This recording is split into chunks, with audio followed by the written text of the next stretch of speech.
ಓಂ ಯತೋ ಯತಃ ಸಮೀಯಸೆ ತತೋ ನೋ ಅಭಯಂ ಕುರು ಶನ್ನಃ ಕುರು ಪ್ರಜಾಭ್ಯೋ ಅಭಯಂ ನಃ ಪಶುಭ್ಯ. ನನ್ನ ಸಮಸ್ತ ಪ್ರೀತಿಯ ಬಂಧು ಭಗಿನಿಯರಿಗೆ ಡಾಕ್ಟರ್ ಸುಕುಮಾರ ಶಾಸ್ತ್ರಿ ಮಾಡುವ ವಂದನೆಗಳು. ಬಂಧುಗಳೇ, ಇತ್ತೀಚೆಗೆ ಒಂದು ವಿಚಿತ್ರವಾದ ವಾದ ವಿವಾದ ವಿತಂಡವಾದಗಳು ನಡೆಯುತ್ತಿವೆ. ಜನ್ಮವಾದ ದಿವಸ ಆ ದಿನದಿಂದ ಎಷ್ಟು ದಿನ ತನಕ ಒಂದು ಅಶೌಚ, ತುಳುವಿನಲ್ಲಿ ಆಮೆ ಎಂದು ಹೇಳುತ್ತಾರೆ. ಇದನ್ನು ಎಷ್ಟು ದಿವಸ ಆಚರಿಸಬೇಕು. ಅದೇ ರೀತಿ ಮೃತ್ಯುವಿನ ನಂತರ ಆಗುವ ಅಶೌಚ ಅಥವಾ ಸೂತಕ, ಅದು ಎಷ್ಟು ದಿವಸ ಮಾಡಬೇಕು, ಈ ಬಗ್ಗೆ ಒಂದು ವಿಚಿತ್ರವಾದ ವಾದ ವಿವಾದಗಳು ನಡೆಯುತ್ತಿವೆ. ಕಟೀಲಿ ನೆಲಲ್ಲಿ ನಡೆದ ಕೆಲವು ಸ್ವಾಮಿಗಳು ಮತ್ತು ವಿದ್ವಾಂಸರು ಸೇರಿಕೊಂಡು ಇದನ್ನು 3 ದಿನಕ್ಕೆ ಸೀಮಿತಗೊಳಿಸಬೇಕು ಎಂದು ಹೇಳಿದರು. ಬಂಧುಗಳೇ, ನಾನು ನಿಮಗೆ ಮೊದಲು ಹೇಳಲು ಅಪೇಕ್ಷಿಸುತ್ತೇನೆ, ಜನ್ಮವಾದ ನಂತರ ಇದು ಸಂಭ್ರಮಾಚರಣೆಯ ಸಮಯ. ಇದರಲ್ಲಿ ಯಾವ ಅಶೌಚವೂ ಇಲ್ಲ. ಯಾವ ದಿನ ಮಗುವಿನ ಜನ್ಮವಾಗುತ್ತದೆ, ವೇದಾನುಸಾರ ಅದೇ ದಿನ ಜಾತಕರ್ಮ ಸಂಸ್ಕಾರ ಮಾಡಬೇಕೆಂಬ ನಿಯಮವಿದೆ. ಬಂಧುಗಳೇ, ಮಗು ಹುಟ್ಟಿದ ತಕ್ಷಣ ತಾಯಿಯ ಕರುಳು ಬಳಿಯಿಂದ ಮಗುವನ್ನು ಬೇರ್ಪಡಿಸಿಕೊಂಡು ಸ್ನಾನ ಮಾಡಿಸಿ, ಅದೇ ರೀತಿ ತಾಯಿಯನ್ನು ಕೂಡ ಸ್ನಾನ ಮಾಡಿಸಿಕೊಂಡು ಮಗುವಿನ ತಂದೆ ತಾಯಿ ಇಬ್ಬರು ಕುಳಿತುಕೊಂಡು ಜಾತಕರ್ಮ ಸಂಸ್ಕಾರವನ್ನು ಮಾಡಬೇಕು. ಈ ಜಾತಕರ್ಮ ಸಂಸ್ಕಾರದಲ್ಲಿ ತಂದೆಯಾದವನು ಅಂಗಾದಂಗಾತ್ ಸಂಭವಸಿ ಹೃದಯಾತ್ ಅಧಿಜಾಯಸೆ ಆತ್ಮಾ ವೈ ಪುತ್ರನಾಮಾಸಿ ತ್ವಂ ಜೀವ ಶರದ ಶತಂ. ಇದು ಕಾತ್ಯಾಯನ, ಇದು ಪಾರಸ್ಕರ ಗ್ರಹ್ಯ ಸೂತ್ರಕ್ಕೆ ಅನುಸಾರವಾಗಿ. ಮತ್ತು ಆಶ್ಲಾಯನ ಗೋಭಿಲ ಗೃಹ್ಯ ಸೂತ್ರದಲ್ಲಿ ಅಂಗಾದಂಗಾ ಸಂಭವಿಸಿ ಹೃದಯಾದಿಜಾಯಸೆ ವೇದೋ ವೈ ಪುತ್ರನಾಮಾಸಿ ತ್ವಂ ಜೀವ ಶರದಾ ಶತಂ ಎಂದು ಬರುತ್ತದೆ. ಬಂಧುಗಳೇ, ತಂದೆ ತಾಯಿಗಳ ಮಗುವಿನೊಂದಿಗೆ ಒಂದು ಆತ್ಮ ಸಂಬಂಧ ಇರುತ್ತದೆ. ಜನ್ಮದ ಪೂರ್ವ 3 ಸಂಸ್ಕಾರಗಳು ನಡೆಯುತ್ತವೆ: ಗರ್ಭಾಧಾನ, ಪುಂಸವನ, ಸೀಮಂತೋನ್ನಯನ. ಜನ್ಮೋತ್ತರ ಸಂಸ್ಕಾರಗಳು ಜಾತಕರ್ಮ, ನಾಮಕರಣ ಮತ್ತು ನಿಷ್ಕ್ರಮಣ. ಇದು ಹತ್ತಿರವಾದ ಸಂಸ್ಕಾರಗಳು. ಜನ್ಮವಾದ ನಂತರ ಆಗುವಂಥದ್ದು ಜಾತಕರ್ಮ ಸಂಸ್ಕಾರ. ಮಗುವನ್ನು ಮತ್ತು ತಾಯಿಯನ್ನು ಸ್ನಾನ ಮಾಡಿಸುವಾಗ ಮನೆಯನ್ನು ಶುದ್ಧೀಕರಿಸಿದ ನಂತರ ಆಮೇಲೆ ಅಲ್ಲಿ ಅಶೌಚದ ಪ್ರಶ್ನೆಯೇ ಏಳುವುದಿಲ್ಲ. ತಂದೆಯಾದವನು ತನ್ನ ತೊಡೆಯಲ್ಲಿ ಮಗುವನ್ನು ಮಲಗಿಸಿಕೊಂಡು ಭೂತ್ವೈ ದದಾಮಿ, ಭುವಸ್ತ್ವೈ ದದಾಮಿ, ಸ್ವಸ್ತ್ವೈ ದದಾಮಿ, ಭೂರ್ಭುವ ಸ್ವಃ ತ್ವೈ ದದಾಮಿ. ಬಂಧುಗಳೇ, ಒಂದು ಆಶ್ಚರ್ಯಕರವಾದ ಸಂಗತಿ, ಇತ್ತೀಚೆಗೆ ನಿನ್ನೆ ಒಂದು ಎಪಿಸೋಡ್ ನೋಡಿದೆ ಒಬ್ಬರದ್ದು. ವಿಸ್ತಾರವಾಗಿತ್ತು, ಅರ್ಧವೇ ನನಗೆ ಸಿಕ್ಕಿತು. ಆದರೆ ಭೂಸ್ತ್ವೈ ದದಾಮಿ ಎಂದರೆ ಭೂತಕ್ಕೆ ಕೊಡಬೇಕು ಎಂಬುದು ಈ ವಿಚಿತ್ರವಾದ ಅರ್ಥವನ್ನು ಅವರು ಮಾಡಿದ್ದಾರೆ.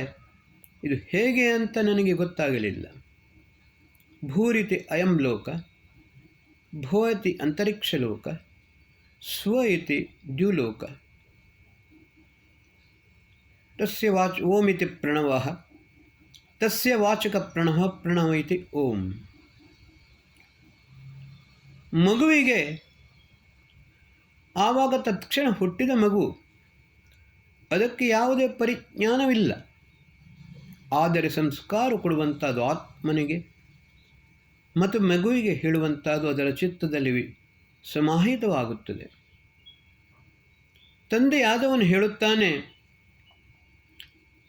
ಈ ಭೂಮಿಯ ಜ್ಞಾನವನ್ನು ನಿನಗೆ ಕೊಡುತ್ತೇನೆ, ಅಂತರಿಕ್ಷದ ಜ್ಞಾನವನ್ನು ಕೊಡುತ್ತೇನೆ, ದ್ಯುಲೋಕದ ಜ್ಞಾನವನ್ನು ಕೊಡುತ್ತೇನೆ, ಮತ್ತು ಸರ್ವವ್ಯಾಪಕ ಸರ್ವಾಂತರ್ಯಾಮಿ ಸರ್ವರಕ್ಷಕನಾದ ಪರಮಾತ್ಮ ಇವನೇ ಸರ್ವಸ್ವ, ಸರ್ವೈಶ್ವರ್ಯವಾದ ಸಚ್ಚಿದಾನಂದ ಸ್ವರೂಪ, ಸದಾಕಾಲ ನಮ್ಮೆಲ್ಲರ ರಕ್ಷಣೆಯನ್ನು ಮಾಡುವ ಏಕೈಕ ಪರಮಾತ್ಮ. ಮಗು, ಇದನ್ನು ನೀನು ಸರಿಯಾಗಿ ಅರ್ಥ ಮಾಡಿಕೊಳ್ಳಬೇಕು. ಆಮೇಲೆ ಮಗುವಿನ ನಾಲಿಗೆಯ ಮೇಲೆ ಸ್ವರ್ಣ ಸಲಾಕೆಯಿಂದ ಮೊದಲು ಸ್ವಲ್ಪ ಜೇನುತುಪ್ಪವನ್ನು ತಾಗಿಸಬೇಕು. ಜೇನುತುಪ್ಪವನ್ನು ತಾಗಿಸಿದಾಗ ಮಗು ನಿಧಾನವಾಗಿ ನಾಲಿಗೆಯನ್ನು ಹೊರಗೆ ತೆಗೆಯುತ್ತದೆ. ನಾಲಿಗೆಯನ್ನು ಹೊರಗೆ ತೆಗೆದುಕೊಳ್ಳಲು ನಾಲಿಗೆಯ ಮೇಲೆ ಓಂ ಎಂದು ಬರೆಯಬೇಕು. ಇದು ಮೊದಲ ಸಂಸ್ಕಾರ. ಆಮೇಲೆ ಆ ಮಗುವನ್ನು ತಾಯಿ ಹತ್ತಿರ ಕೊಡಬೇಕು. ತಾಯಿ ತನ್ನ ಸ್ತನ್ಯಪಾನವನ್ನು ಮಾಡುತ್ತಾಳೆ. ತಾಯಿಯ ಎದೆಯಿಂದ ಒಸರುವ ಮೊದಲನೇ ದಿವಸ ಹಾಲು ಬಾರದೇ ಇದ್ದರೂ ಒಂದು ಅಂಟಾದ ಜಿಗುಟಾದ ಒಂದು ಪದಾರ್ಥ ಬರುತ್ತದೆ. ಏಭ್ಯೋ ಮಾತಾ ಮಧುಮತ್ ಪಿನ್ವತೆ ಪಯಃ ಪೀಯೂಷಂ ದ್ಯೌವದಿತಿರದ್ರಿಬರ್ಹ ಉಕ್ತಶುಷ್ಮಾನ್ ವೃಷಭರಾನ್ ಸ್ವಪ್ನಸಸ್ತಾನ್ ಆದಿತ್ಯಾನ್ ಅನುಮದಾ ಸ್ವಸ್ಥಯೇ. ಈ ಮಂತ್ರಕ್ಕೆ ಮತ್ತೆ ಇಲ್ಲಿ ಯಾವ ಸಂಬಂಧವಿದೆ ಎಂದು ನೀವು ಕೇಳಬಹುದು. ವಾಸ್ತವಿಕತೆ ಏನು ಅಂತ ಹೇಳಿದರೆ ವೇದ ಇದನ್ನು ಬಹಳ ಸುಂದರವಾಗಿ ಹೇಳುತ್ತದೆ. ಯಾವ ರೀತಿ ಪರಮಾತ್ಮ ಮಾನವ ಸೃಷ್ಟಿ ಪ್ರಥಮ ಮೈಥುನಿ ಸೃಷ್ಟಿಯಾದ ಕೂಡಲೇ ಜೀವ ಮಾತ್ರರಿಗೆ ವೇದಜ್ಞಾನವನ್ನು ಕೊಟ್ಟ. ಆ ವೇದಜ್ಞಾನದ ಉಪಮೆಯನ್ನು ಯಾವ ರೀತಿ ವೇದ ಹೇಳುತ್ತದೆ ಅಂತ ಹೇಳಿದರೆ, ಏಭ್ಯೋ ಮಾತಾ ಮಧುಮತ್ ಪಿನ್ವತೆ ಪಯಃ ಪೀಯೂಷಂ. ಪಯಃ ಹಾಲು. ತಾಯಿಯಾದವಳು 1 ವರ್ಷ, ಕೆಲವು ತಾಯಂದಿರು 2 ವರ್ಷ ತನಕ ಮಗುವಿಗೆ ಕೊಡುತ್ತಾರೆ. ಆದರೆ ಅಲ್ಲಿ ಪಯಃ ಪೀಯೂಷಂ. ಪೀಯೂಷ ಎಂದರೆ ಅಮೃತ. ಸಾಧಾರಣವಾಗಿ ಎಲ್ಲರಿಗೂ ತಿಳಿದಿದೆ, ತಾಯಿಯ ಸ್ತನದಿಂದ ಒಸರುವ ದ್ರವ, ಅದಕ್ಕೆ ಸಮನಾದ ಯಾವುದೇ ಆ್ಯಂಟಿಬಯೋಟಿಕ್ ಇಲ್ಲ. ಅದು ಮಗುವಿನ ದೇಹಕ್ಕೆ ಹೋದಾಗ ಮಗು ಎಲ್ಲ ರೋಗಗಳಿಂದ ಮುಕ್ತವಾಗುತ್ತದೆ. ಕೆಲವು ಕಾಯಿಲೆಗಳು ಬರುವಂಥದ್ದು ಕಾರಣ ಪೂರ್ವಜನ್ಮ ಕೃತಂ ಪಾಪಂ ವ್ಯಾಧಿರೂಪೇಣ ಪೀಡಿತಂ. ಮನುಷ್ಯನು ಪೂರ್ವಜನ್ಮದಲ್ಲಿ ಮಾಡಿದ ಪಾಪದ ಕರ್ಮಗಳೇ ವ್ಯಾಧಿ ರೂಪಗಳಲ್ಲಿ ಬರುತ್ತವೆ. ಆದರೆ ಆ ವ್ಯಾಧಿಯನ್ನು ದೂರೀಕರಿಸಲು ತಾಯಿಯ ಸ್ತನ್ಯದಿಂದ ಒಸರುವ ಆ ಜಿಗುಟಾದ ಒಂದು ಪದಾರ್ಥವಿದೆ. ಹಾಲು ಬರುವ ಮೊದಲು ದನದ ಕೆಚ್ಚಲಿನಿಂದ ಮೊದಲು ಗಿಣ್ಣು ಬರುವಂತೆ ತಾಯಿ ಎದೆಯಿಂದ ಬರುತ್ತದೆ. ಅದೇ ಮಗುವಿಗೆ ಪಯಃ ಪೀಯೂಷ ಅಮೃತವಾಗಿದೆ. ಅದನ್ನು ತಾಯಿಯ ಸ್ತನ್ಯಪಾನವನ್ನು ಮಾಡುತ್ತದೆ ಮಗು ಮತ್ತು ಆರೋಗ್ಯವಂತವಾಗಿರುತ್ತದೆ. 6 ತಿಂಗಳುಗಳಷ್ಟು ಕಾಲ ಮಗುವಿಗೆ ತಾಯಿಯ ಸ್ತನ್ಯವನ್ನು ಬಿಟ್ಟು ನೀರನ್ನು ಕೂಡ ಸರಿಯಾಗಿ ಕುಡಿಸಬಾರದು ಎಂದು ಹೇಳುತ್ತಾರೆ ಇವತ್ತಿನ ವಿಜ್ಞಾನ. ಏಕೆಂದರೆ ಅದಕ್ಕೆ ಸರಿಯಾದ ಆಹಾರ, ಪೂರ್ಣ ಆಹಾರ ತಾಯಿಯ ಹಾಲು ಮತ್ತು ತಾಯಿಯ ಪಯಃ ಪೀಯೂಷ. ಇಲ್ಲಿ ಒಂದು ವಿಷಯವನ್ನು ಹೇಳುತ್ತೆ. ಜಾತಕರ್ಮ ಸಂಸ್ಕಾರದಲ್ಲಿ ಅಂಗಾದಂಗಾತ್ ಸಂಭವಸಿ ಹೃದಯಾದ ದಿಯಾಸೆ ಆತ್ಮಾವೈ ಪುತ್ರನಾಮಾಸಿ ತ್ವಂ ಜೀವ ಶರದಾ ಶತಂ. ತಂದೆ ತಾಯಿಗಳ ಆತ್ಮ ಸಂಬಂಧ. ತಂದೆಯ ವೀರ್ಯದಿಂದ ಮಗುವಿನ ಶರೀರ ನಿರ್ಮಾಣವಾಗುತ್ತದೆ. ತಾಯಿಯ ರಜಸ್ಸಿನಿಂದ ಮಗುವಿನ ಅಂತಃಕರಣ, ಚತುಷ್ಟಯ ಮತ್ತು ಸೂಕ್ಷ್ಮಾಂಗಗಳು ನಿರ್ಮಾಣವಾಗುತ್ತವೆ. ತಾಯಿಯ ರಕ್ತವನ್ನು ಕುಡಿದುಕೊಂಡು ಬೆಳೆದ ಮಗು ತದನಂತರ ವರ್ಷ 2 ವರ್ಷಗಳ ತನಕ ತಾಯಿಯ ಸ್ತನ್ಯಪಾನವನ್ನು ಮಾಡಿಕೊಂಡು ಆರೋಗ್ಯವಂತವಾಗಿರುತ್ತದೆ.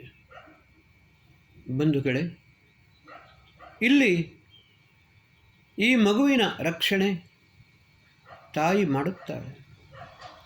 ಅದೇ ರೀತಿ ಅಂಗಾದಂಗಾತ್ ಸಂಭವಸಿ ಹೃದಯಾದ್ ವಿಜಯಾಯಸೆ ಆತ್ಮಾವೈ ವೇದೋ ವೈ ಪುತ್ರನಾಮಾಸಿ ತ್ವಂ ಜೀವ ಶರದಾ ಶತಂ. ಇದು ಗೋಭಿಲ ಮತ್ತು ಆಶ್ವಲಾಯನ ಗೃಹ್ಯ ಸೂತ್ರದಲ್ಲಿ ಬರುತ್ತದೆ.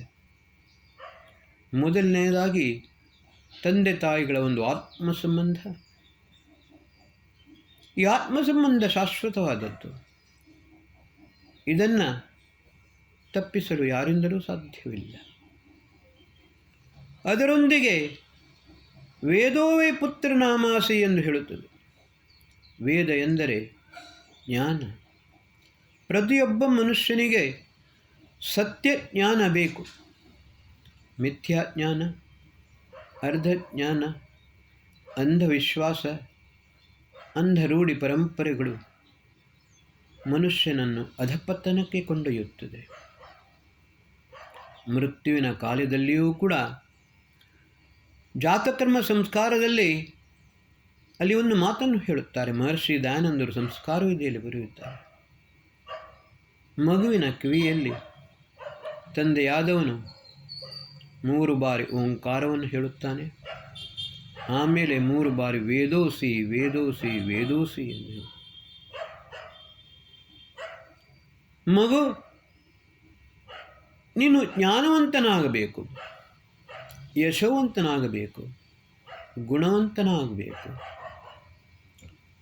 ಸುಶಿಕ್ಷಿತ, ಸುಸಂಸ್ಕೃತ, ಶ್ರೇಷ್ಠ ಪ್ರಜೆಯಾಗಬೇಕು.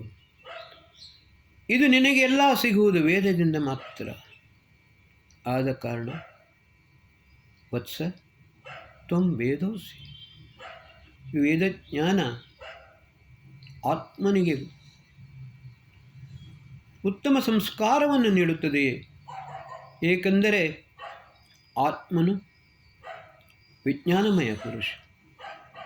ಅದಕ್ಕೋಸ್ಕರ ನಿನ್ನ ಆತ್ಮಿಕ ಯಾವ ಸಂಪತ್ತು, ನಿಜವಾದ ಸಂಪತ್ತು ವೇದ ಜ್ಞಾನವಿದೆ ಮತ್ತು ಪರಮಾತ್ಮನ ಉಪಾಸನೆ ಇದೆ.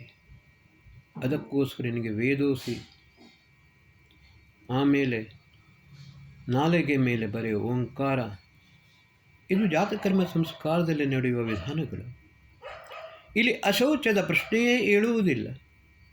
ಆದ ಕಾರಣ ಈ ಆಮೆ ಆಗಲಿ ಅಶೌಚವಾಗಲಿ ಯಾರಿಗೂ ಯಾವುದೇ ರೀತಿಯಲ್ಲಿ ಇರುವುದಿಲ್ಲ. ಮನುಷ್ಯ ಕರ್ಮಪ್ರಧಾನ. ಪ್ರತಿಯೊಂದು ಕರ್ಮಗಳನ್ನು ತಾನು ನಿರಂತರ ಮಾಡುತ್ತಾ ಹೋಗಬೇಕು. ಇದೇ ರೀತಿ ಇನ್ನೊಂದು ವಾದ, ಮೃತ್ಯುವಿನ ನಂತರ ಎಷ್ಟು ದಿನ ಅಶೌಚ ಇರಬೇಕು ಎಂದು ಹೇಳಿಕೊಂಡು ಒಂದು ವಾದ ನಡೆಯುತ್ತದೆ. ಸಾಧಾರಣವಾಗಿ 12 ದಿವಸ, 13 ದಿವಸ. ನನ್ನ ತಂದೆಯವರು ಹೇಳುತ್ತಿದ್ದರು, ಅವರ ಕಾಲದಲ್ಲಿ 14 ದಿವಸ ಅಂತೆ. ನಾನು ಒಬ್ಬರ ಭಟ್ರ ಹತ್ರ ಕೇಳಿದೆ, ಈ 14 ದಿವಸದ ಯಾವ ಲೆಕ್ಕ ಭಟ್ರೆ? ಅದಕ್ಕೆ ಅವರು 7 ಲೋಕ ಭೂಮಿ ಅಡಿಯಲ್ಲಿ 7 ಲೋಕ ಮೇಲೆ ಈ 14 ಲೋಕಗಳಿವೆ, ಅದಕ್ಕೋಸ್ಕರ 14 ದಿನ ಎಂದು ಹೇಳುತ್ತಾರೆ. ಬಹಳ ವಿಚಿತ್ರವಾದದ್ದು. ಮಹರ್ಷಿ ದಯಾನಂದ ಸರಸ್ವತಿಯವರು ಸತ್ಯಾರ್ಥ ಪ್ರಕಾಶದ 2ನೇ ಸಂಲಾಸದಲ್ಲಿ ಬರೆದಿದ್ದಾರೆ, ಗುರೋ ಪ್ರೇತಸ್ಯ ಶಿಷ್ಯಸ್ತು ಪಿತೃಮೇಧಂ ಸಮಾಚರನ್ ಪ್ರೇತಹಾರೈ ಸಮಂ ತತ್ರ ದಶರಾತ್ರೇಣ ಶುದ್ಧತೆ. ಅವರು ಇದನ್ನು ಮಹರ್ಷಿ ಜೈಮಿನಿಯವರು ಹೇಳಿದ ಪ್ರಕಾರವೇ ಹೇಳಿದ್ದಾರೆ. ಅವರು ಒಂದು ಮಾತನ್ನು ಹೇಳಿದ್ದಾರೆ. ಆದಿ ಗುರು ಬ್ರಹ್ಮನಿಂದ ಹಿಡಿದುಕೊಂಡು ಮಹರ್ಷಿ ಜೈಮಿನಿಯ ಪರ್ಯಂತ ಋಷಿ ಮಹರ್ಷಿಗಳು ಯೋಗಿಗಳು ಯಾವ ಮಾತನ್ನು ಹೇಳಿದ್ದಾರೋ ಅದನ್ನೇ ನಾನು ಹೇಳುತ್ತಿದ್ದೇನೆ. ನನ್ನ ವ್ಯಕ್ತಿಗತವಾಗಿ ಒಂದೇ ಶಬ್ದವನ್ನು ನಾನು ಹೇಳುತ್ತಿಲ್ಲ. ಮೀಮಾಂಸಾ ಶಾಸ್ತ್ರಕ್ಕೆ ಅನುಗುಣವಾಗಿ ಅವರು ಈ ಮಾತನ್ನು ಹೇಳಿದ್ದಾರೆ. ಗುರುವಿನ ಶಿಷ್ಯ, ಇಲ್ಲಿ ಎರಡು ಮಾತನ್ನು ಅರ್ಥ ಮಾಡಿಕೊಳ್ಳಬೇಕು. ಪ್ರೇತ ಎಂದರೆ ಶವ. ಗುರುವಿನ ಶವವನ್ನು ಸ್ಮಶಾನಕ್ಕೆ ಕೊಂಡೊಯ್ಯುವ ಶಿಷ್ಯ ಅವನು ಪ್ರೇತಹಾರ. ಅದೇ ರೀತಿ ತಂದೆ ತಾಯಿಗಳ ಶವವನ್ನು ಸ್ಮಶಾನಕ್ಕೆ ಕೊಂಡೊಯ್ಯುವ ಮಕ್ಕಳು ಅವರು ಪ್ರೇತಹಾರರು. ಏಕೆಂದರೆ ಮೃತ ಶರೀರ ಪ್ರೇತ ಈತ ಇಲ್ಲಿಂದ ದೂರವಾಗಿದೆ. ಆವಾಗ ಅದು ಮೃತ ಶರೀರ. ಈ ಮೃತ ಶರೀರವನ್ನು ಸ್ಮಶಾನಕ್ಕೆ ಕರೆದುಕೊಂಡು ಹೋಗಿ ಅಂತ್ಯೇಷ್ಟಿ ಸಂಸ್ಕಾರವನ್ನು ಮಾಡುತ್ತಾರೆ. ಅದಕ್ಕೋಸ್ಕರ ಶವವನ್ನು ಸ್ಮಶಾನಕ್ಕೆ ಕೊಂಡೊಯ್ಯುವರು ಹೆಗಲಿನ ಮೇಲೆ ಹೊತ್ತುಕೊಂಡು ಹೋಗುತ್ತಿದ್ದರು. ಇವಾಗ ಆ್ಯಂಬುಲೆನ್ಸ್ನಲ್ಲಿ, ಗಾಡಿಯಲ್ಲಿ ಯಾವುದೇ ರೀತಿಯಲ್ಲಿ ತೆಗೆದುಕೊಂಡು ಹೋಗುತ್ತಾರೆ. ಆದರೆ ಮೊದಲಿನ ವಿಧಾನ ಬೇರೆ ಇತ್ತು. ಹೆಗಲಿನ ಮೇಲೆ ಹೊತ್ತುಕೊಂಡು ಹೋಗ್ತಿದ್ದರು. ಕೆಲವರು ಈಗಲೂ ಹೆಗಲಿನ ಮೇಲೆ ಹೊತ್ತುಕೊಂಡು ತೆಗೆದುಕೊಂಡು ಹೋಗ್ತಾರೆ. ಅವರು ಪ್ರೇತಹಾರ ಎನಿಸಿಕೊಳ್ಳುತ್ತಾರೆ. ಗುರೋ ಪ್ರೇತಸ್ಯ ಶಿಷ್ಯಸ್ತು ಪಿತೃಮೇಧಂ ಸಮಾಚರನ್ ಪ್ರೇತಹಾರೈ ಸುಮಂಬತ್ರ ದಶರಾತ್ರೇಣ ಶುದ್ಧತೆ. 10 ರಾತ್ರಿ ಮುಗಿದ ನಂತರ 11ನೆಯ ದಿನ ಶುದ್ಧನಾಗುತ್ತಾನೆ. ಆದರೆ ಇಲ್ಲಿ ಒಂದು ವಿಷಯ, ಎಲ್ಲಕ್ಕಿಂತ ದೊಡ್ಡ ದುರ್ಭಾಗ್ಯ ದುರಂತ ಏನು ಅಂತ ಹೇಳಿದರೆ, ಯಾವ ಮನೆಯಲ್ಲಿ ಮೃತ್ಯುವಾಗುತ್ತದೆ ಅಲ್ಲಿ ದೀಪವನ್ನು ಕೂಡ ಹಚ್ಚುವುದಿಲ್ಲ. ಇವರ ದೇವರು ಕೂಡ ಭ್ರಷ್ಟರಾಗುತ್ತಾರೆ. ಸರ್ವವ್ಯಾಪಕ ಸರ್ವಾಂತರ್ಯಾಮಿಯಾದ ಪರಮಾತ್ಮ ಪ್ರತಿಯೊಂದು ಕಣಕಣದಲ್ಲಿಯೂ ವ್ಯಾಪಿಸಿಕೊಂಡಿದ್ದಾನೆ. ಅವನು ಯಾವುದೇ ರೀತಿಯ ಇದಕ್ಕೆ ತಟ್ಟುವುದಿಲ್ಲ. ಕರ್ಮ ವಿಪಾಕ ಎಂಬುದು ಅವನಿಗೆ ಇಲ್ಲವೇ ಇಲ್ಲ. ಅವಿದ್ಯ, ಅಸ್ಮಿತಾ, ರಾಗ, ದ್ವೇಷ, ಕರ್ಮವಿಪಾಕಾಯ ಅಪರಾಮೃಷ್ಟ ಪುರುಷ ವಿಶೇಷ ಈಶ್ವರ. ಆದ ಕಾರಣ ಶೌಚ ಅಶೌಚದ ಪ್ರಶ್ನೆ ಇಡುವುದಿಲ್ಲ.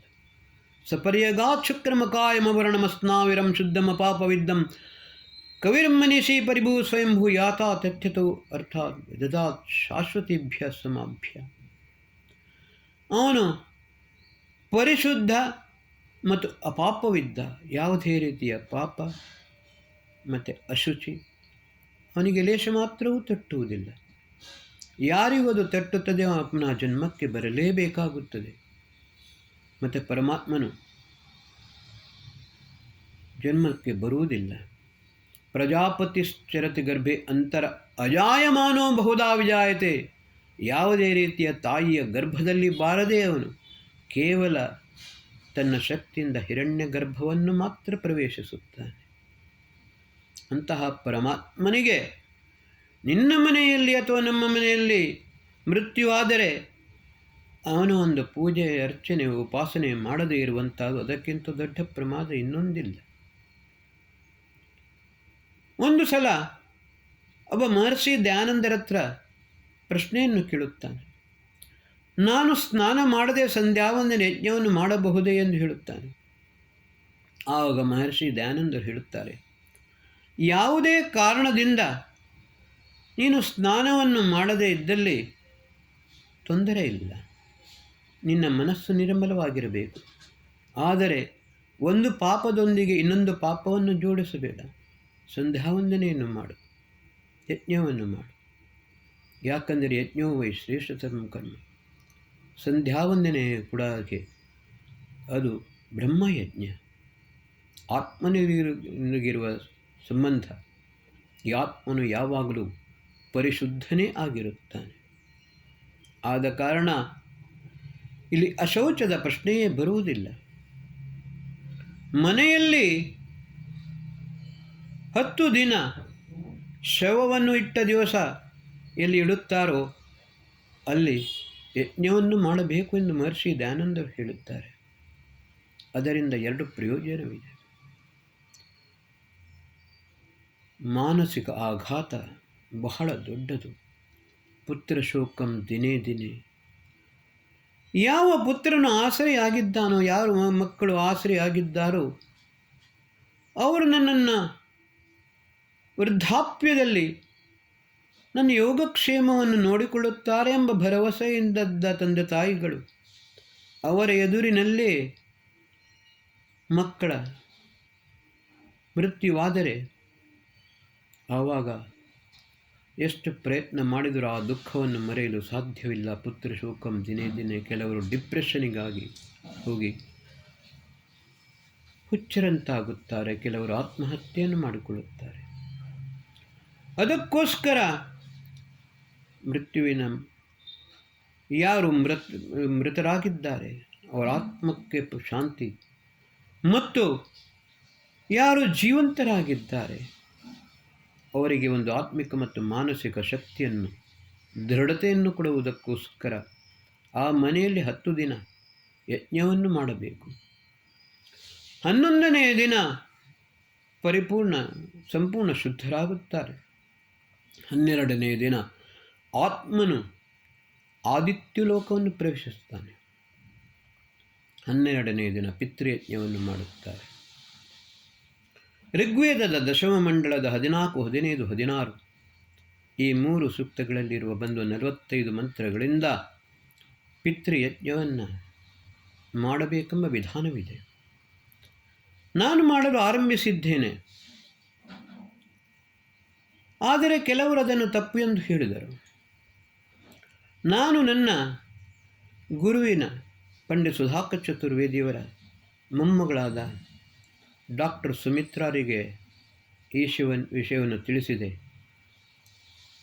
ಅಮ್ಮ, ನಾವು ಇಲ್ಲಿ ಆರಂಭಿಸಿದ್ದೇವೆ. ಈ ಆರಂಭಿಸಿದ ವಿಷಮ ಪರಿಸ್ಥಿತಿಯಲ್ಲಿ ಅಪುತ್ರಸ್ಯ ಗತಿರ್ನಾಸ್ತಿ ಎಂದು ಹೇಳಿಕೊಂಡು ಯಾರ ಮನೆಯಲ್ಲಿ ಗಂಡಸರು ಇಲ್ಲವೋ ಅವರ ಶವ ಸಂಸ್ಕಾರವನ್ನು ಮಾಡಲು ಕೂಡ ಈ ಪುರೋಹಿತರು ಭಟ್ಟರು ಹೋಗುವುದಿಲ್ಲ. ಅಂತಹ ವಿಷಮ ಪರಿಸ್ಥಿತಿಯಲ್ಲಿ ನಾನು ಮತ್ತು ನನ್ನ ಮಿತ್ರರಾದ ಸದಾನಂದ ಶಾಸ್ತ್ರಿಯವರು ಹೋಗಿ ಈ ಪಿತೃಯಜ್ಞವನ್ನು ಮಾಡಿದ್ದೇವೆ. ಮೊದಲು ಅವರು ಇದನ್ನು ನಿರಾಕರಿಸಿದರು. ಆಮೇಲೆ ಅವರ ಒಂದು ಬೃಹತ್ ಗ್ರಂಥಾಲಯವಿದೆ. ನನಗೆ 19 ಗ್ರಂಥಗಳ PDF ಅನ್ನು ಕಳುಹಿಸಿದರು. ಶಿವಶಂಕರ ಶರ್ಮಾ ಕಾವ್ಯತೀರ್ಥ PhD ಮಾಡುವಾಗ ಅವರ ಸಾಮವೇದ ಭಾಷ್ಯವನ್ನು ನಾನು ನೋಡಿದ್ದೇನೆ, ಬಹಳ ಉತ್ತಮವಾಗಿದೆ. ಆದರೆ 1905ನೇ ಇಸವಿಯಲ್ಲಿ ಅವರು ಶ್ರಾದ್ದ ಪಿತೃಯಜ್ಞ, ಅದು ಸ್ವಲ್ಪ ದೊಡ್ಡ ಗ್ರಂಥವೇ ಆಗಿದೆ, ಅದನ್ನು ನಾನು ನೋಡಲಿಲ್ಲ. ಆದರೆ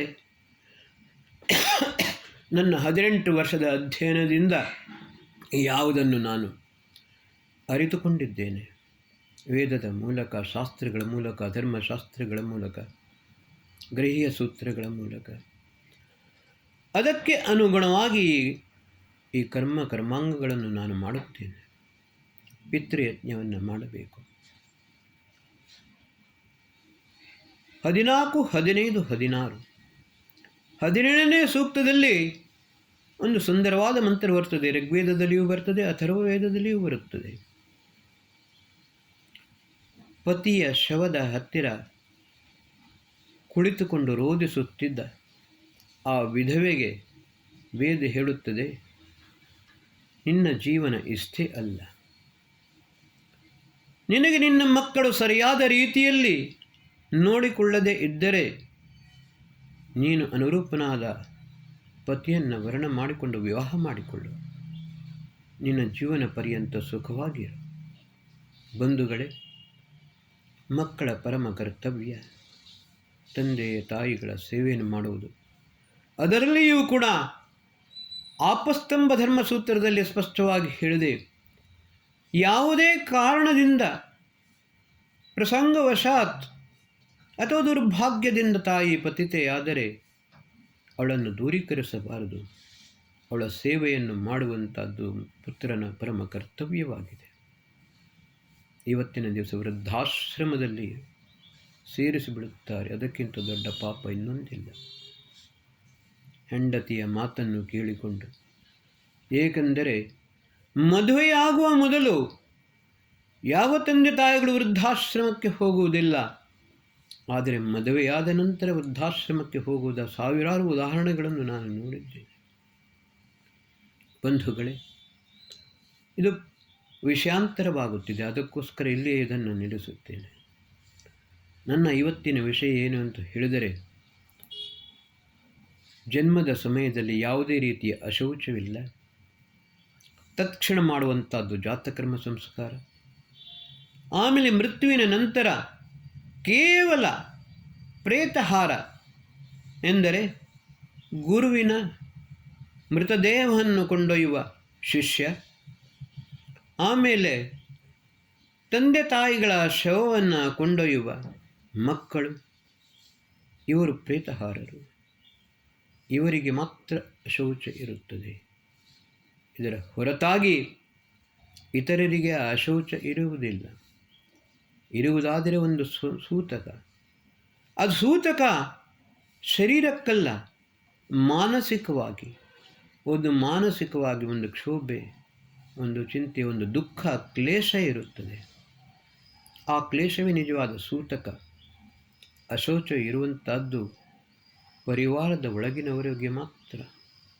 ಆದ ಕಾರಣ ಮೃತ್ಯುವಿನ ನಂತರ ಇರುವ ಅಶೌಚ ಅದು ಮಕ್ಕಳಿಗೆ 10 ದಿವಸ, 11ನೇ ದಿವಸ ಶುಚಿರ್ಭೂತರಾಗುತ್ತಾರೆ. 12ನೇ ದಿವಸ ಋಗ್ವೇದದ ದಶಮ ಮಂಡಳದ 14, 15, 16 ಈ 3 ಸೂಕ್ತದಿಂದ ಪಿತೃಯಜ್ಞ. ಆಮೇಲೆ ಮೃತನ ಆತ್ಮನಿಗೆ ಶಾಂತಿ ಸಿಗುವುದಕ್ಕೋಸ್ಕರ ನಾವು ಈಗ ಪವಮಾನ ಯಜ್ಞವನ್ನು ಮಾಡುತ್ತೇನೆ. ಭಾಳ ಸಂಕ್ಷೇಪವಾಗಿ, ಪವಮಾನ ಮಂಡಳದಲ್ಲಿ 1118 ಮಂತ್ರಗಳಿವೆ. ಆದರೆ ಈ ಸಮಯದಲ್ಲಿ ನಾವು ಕೇವಲ 108 ಮಂತ್ರಗಳನ್ನು ಮಾತ್ರ ತೆಗೆದುಕೊಳ್ಳುತ್ತೇವೆ. ಬಂಧುಗಳೇ, ಇದನ್ನು ಸರಿಯಾಗಿ ಅರ್ಥ ಮಾಡಿಕೊಳ್ಳಬೇಕು. ಅದರ ನಂತರ ವರ್ಷಾಂತಿಕ, ವಾರ್ಷಿಕ ಯಾವುದೂ ಇಲ್ಲ. ವರ್ಷವೂ ಮಾಡುವಂತಹ ಯಾವ ಈ ಕಾರ್ಯ, ತಿಥಿ, ಶ್ರಾದ್ದ ಇನ್ನೇನೇನೋ ರೀತಿಯಲ್ಲಿ ಪುರೋಹಿತರು ಭಟ್ಟರು ಮಾಡಿಸುತ್ತಾರೆ. ಅದು ತಪ್ಪು. ಪಿತೃಯಜ್ಞದ ನಂತರ ಮುಂದೆ ಯಾವುದೇ ಕಾರ್ಯವಿಲ್ಲ. ಒಂದು ಸಂಬಂಧ ತಂದೆ ತಾಯಿಯೊಂದಿಗೆ ಮಕ್ಕಳದು ಇರುತ್ತದೆ. ಅದು ಹೇಗೆ ಅಂತ ಹೇಳಿದರೆ, ಯಾವ ರೀತಿ ಜಾತಕರ್ಮ ಸಂಸ್ಕಾರದಲ್ಲಿ ತಂದೆಯಾದವನು ಮಗುವಿನ ನಾಲಿಗೆಯ ಮೇಲೆ ಓಂಕಾರವನ್ನು ಬರೆದು ಕಿವಿಯಲ್ಲಿ ವೇದೋಸಿ ವೇದೋಸಿ ವೇದೋಸಿ ಎಂದು ಹೇಳುತ್ತಾನೆಯೋ, ಅದೇ ರೀತಿ ಮಹರ್ಷಿ ಯಾಜ್ಞವಲ್ಕ್ಯರು ಹೇಳುತ್ತಾರೆ. ಇವತ್ತನೇ ದಿವಸ ಪಾಲನ್ನು ಕೇಳುತ್ತಾರೆ. ಆದರೆ ವೇದಾನುಸಾರ ತಂದೆಯಾದವನು ಮಗನನ್ನು ಕರೆದು, ಪುತ್ರ ವೇದೋಸಿ. ಆವಾಗ ಪುತ್ರನು ವಚನವನ್ನು ಕೊಡುತ್ತಾನೆ, ತಾತ ವೇದೋಸ್ಮಿ. ಆಮೇಲೆ ಇನ್ನೊಂದು ಮಾತನ್ನು ಹೇಳುತ್ತಾನೆ ತಂದೆ, ಪುತ್ರ ಯಜ್ಞೋಸಿ. ಮಗನು ಹೇಳುತ್ತಾನೆ, ತಾತ ಯಜ್ಞೋಸ್ಮಿ. ಅಲ್ಲಿಯೇ ತಂದೆಯ ಪ್ರಾಣವನ್ನು ಬಿಡುತ್ತಾನೆ. ಇದರ ತಾತ್ಪರ್ಯ ಮಹರ್ಷಿ ಯಾಜ್ಞವಲ್ಕ್ಯರು ಶತಪಥ ಬ್ರಾಹ್ಮಣದಲ್ಲಿ ಸ್ಪಷ್ಟವಾಗಿ ಹೇಳುತ್ತಾರೆ. ಯಜ್ಞೋವೇ ಶ್ರೇಷ್ಠತಮಂ ಕರ್ಮ ಎಂದು ಹೇಳಿದರೆ ಸಕಲ ಶ್ರೇಷ್ಠ ಕರ್ಮಗಳು ಕೂಡ ಯಜ್ಞವಾಗಿವೆಂದು ಇದು ಮಹರ್ಷಿ ದಯಾನಂದರು ವೇದ ಭಾಷ್ಯದಲ್ಲಿ ಮತ್ತು ಋಗ್ವೇದಾದಿ ಭಾಷ್ಯ ಭೂಮಿಕದಲ್ಲಿ ಸ್ಪಷ್ಟವಾಗಿ ಹೇಳುತ್ತಾರೆ. ಜೀವನ ಪರ್ಯಂತ ನೀನು ಶ್ರೇಷ್ಠ ಕರ್ಮಗಳನ್ನು ಮಾಡಬೇಕು, ಸತ್ಯ ಜ್ಞಾನವನ್ನು ಪಡೆದುಕೊಳ್ಳಬೇಕು, ಜ್ಞಾನಕ್ಕೆ ಅನುಗುಣವಾಗಿ ಶ್ರೇಷ್ಠ ಕರ್ಮಗಳನ್ನು ಮಾಡುತ್ತಾ ಇರಬೇಕು. ಇದನ್ನು ಮಾಡುತ್ತೀ ಅಂತ ಹೇಳಿಕೊಂಡು ನನಗೆ ವಚನ ಕೊಡು ಎಂದು ಹೇಳಿಕೊಂಡು ತಂದೆ ಹೇಳುತ್ತಾನೆ. ಆ ವಚನವನ್ನು ಪಾಲನೆ ಮಾಡುವಂಥದ್ದು ಮಕ್ಕಳ ಪರಮ ಕರ್ತವ್ಯ. ಇದೇ ನಿಜವಾದ ತಂದೆಯಿಂದ ಪ್ರಾಪ್ತವಾಗುವ ಸಂಪತ್ತು. ಆದರೆ ತಂದೆ ತಾಯಿಗಳು ಕೂಡ ಆ ಯೋಗ್ಯತೆಯನ್ನು ಪಡೆದುಕೊಂಡವರಾಗಿರಬೇಕು. ಇವತ್ತಿನ ಎಪಿಸೋಡನ್ನು ಇಲ್ಲಿಗೆ ಮುಗಿಸುತ್ತೇನೆ. ಹೆಚ್ಚು ಮಾಡಲು ಇವಾಗ ಇತ್ತೀಚೆಗೆ ಕೆಲವು ರೋಗಗಳು ಹೊಸತಾಗಿ ವ್ಯಾಪಿಸಿಕೊಂಡಿವೆ. ಮೊದಲು ನಾನು ಸಂಸ್ಕಾರಗಳನ್ನು ಮಾಡಲು ಹೊರಗೆ ಹೋಗುತ್ತಿದ್ದೆ. ಅನಿವಾರ್ಯವಾಗಿ ನನಗೆ ಬಾಳೆಹೊನ್ನೂರು ತನಕ ಹೋಗಬೇಕಾಯಿತು. ಇದೇ ಪಿತೃ ಯಜ್ಞ ಮತ್ತು ಪವಮಾನಕ್ಕೋಸ್ಕರ. ಮೃತಳ ಹೆಂಡತಿ ನನಗೆ ಶಾಸ್ತ್ರಿಗಳ ನೀವೇ ಬರಬೇಕು ಅಂತ ಹೇಳಿದರು. ಆದರೆ ಕಾರು ಮಾಡಿಕೊಂಡು ಬರಲು ಹೇಳಿದರು. ಹೋದೆ. ಆವಾಗ ನನಗೆ ಗೊತ್ತಾಯಿತು, ಪ್ರಯಾಣದಲ್ಲಿ ನನಗೆ ವಾಂತಿಯಾಗುತ್ತದೆ. ಇದು ಮೊದಲು ಇರಲಿಲ್ಲ, ಆಪರೇಷನ್ ಆದ ನಂತರ ಆಗಿದೆ. ಅದರ ನಂತರ 2-3 ಬಾರಿ ಬೇರೆ ಕಡೆಯಲ್ಲಿ ಅನಿವಾರ್ಯವಾಗಿ ಹೋಗಬೇಕಾಯಿತು. ಆಗ ಕೂಡ ಮರುಕಳಿಸಿದೆ. ಇವಾಗ ನಾನು ಹೊರಗೆ ಹೋಗುವಾಗ ಬಹಳ ಆಲೋಚನೆ ಮಾಡಬೇಕಾಗುತ್ತದೆ. ಇಂಥ ಒಂದು ಸಂದಿಗ್ಧ ಪರಿಸ್ಥಿತಿಯಲ್ಲಿ ನನ್ನ ಅಣ್ಣ ನನಗೆ ಸಹಾಯವನ್ನು ಮಾಡುತ್ತಿದ್ದಾನೆ. ಅದು ನನಗೆ ಬಹಳ ಉಪಕಾರವಾಗುತ್ತದೆ. ಬಂಧುಗಳೇ, ನಾವು ಯಾವಾಗಲೂ ಯತ್ನಶೀಲರಾಗಿರಬೇಕು, ಶ್ರೇಷ್ಠ ಕರ್ಮಗಳನ್ನು ಮಾಡಬೇಕು. ಮಿಥ್ಯಾಜ್ಞಾನ, ಡೊಂಬರಾಟ, ಅಂಧ ಪರಂಪರೆ, ಅಂಧವಿಶ್ವಾಸ ಇದನ್ನು ಬಿಟ್ಟು ಸತ್ಯಜ್ಞಾನ, ಸತ್ಸಂಸ್ಕಾರ ಇದನ್ನು ನಾವು ಎಲ್ಲರಿಗೂ ನಾವು ಪ್ರಾಪ್ತ ಮಾಡಿಕೊಳ್ಳಬೇಕು, ಬೇರೆಯವರಿಗೂ ತಿಳಿಯಪಡಿಸಬೇಕು. ದೇವರಣ ಮತ್ತು ಋಷಿಋಣರಿಂದ ನಾವು ಮುಕ್ತರಾಗಲು ಆಗ ಮಾತ್ರ ಸಾಧ್ಯ. ಓಂ ಶಾಂತಿ.